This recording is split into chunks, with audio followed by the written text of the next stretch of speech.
I'm Elliot Rodriguez, and this is your CBS Miami News Brief. Right now, let's get a check of your travel forecast from meteorologist Dave Warren. Dave? Yeah, we are looking at a developing storm here across parts of the Tennessee Valley, and that could lead to some impacts in weather here up and down the East Coast over the next few days. Let's take a closer look, show you exactly what to expect. Well, we'll see that rain and snow as temperatures drop into the 60s as that rain moves through. But a little farther north, that's where it could cause some problems here. Rain mixing with snow throughout the weekend, and this will be followed by a cold blast. So temperatures are into the 50s before that snow moves in, then quickly dropping there down to 34 degrees in Toronto.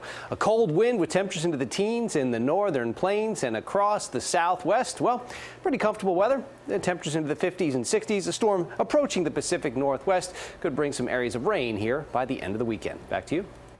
Dave, thank you. And now a weekly segment you will see only on CBS 4. Every Friday, in partnership with the Florida Panthers, we put the spotlight on a hero among us, men or women who have gone beyond the call of duty for our country. Today, CBS 4's Bianca Peters introduces us to a veteran who grew up in Fort Lauderdale but found himself serving his country thousands of miles away. Well, today we introduce you to a veteran who has ties to South Florida. He served overseas in Vietnam and has quite the story about surviving it. I was shot New Year's Day, 1969. John Birmingham remembers that night in Vietnam like it was yesterday. The interpreters asked the mama son, says, "We hear you might be given the VC rice at night," and she goes, "VC here right now." And she pointed to a trash dump, and they went over and lifted it up, and there was a dozen VC come running out. VC, or Viet Cong, was the reason John left his hometown of Fort Lauderdale to go fight. He left U.S. soil as a Marine, but came home very much a changed man. I joined in 1967, got out in 1969. Big event was going to Vietnam. That was eye-opening, to say the least.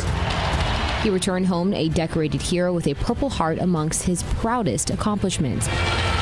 Recently, the Florida Panthers were able to honor him with a standing ovation at a game. John, on behalf of CBS 4 and the Florida Panthers, we'd like to say thank you for your service. Bianca Peters, CBS 4 This Morning. We certainly do thank them. And that is the news for now. You can always find us at cbsmiami.com or tune into CBS 4 News at 5, 6, 7, and 11 for all the day's important headlines.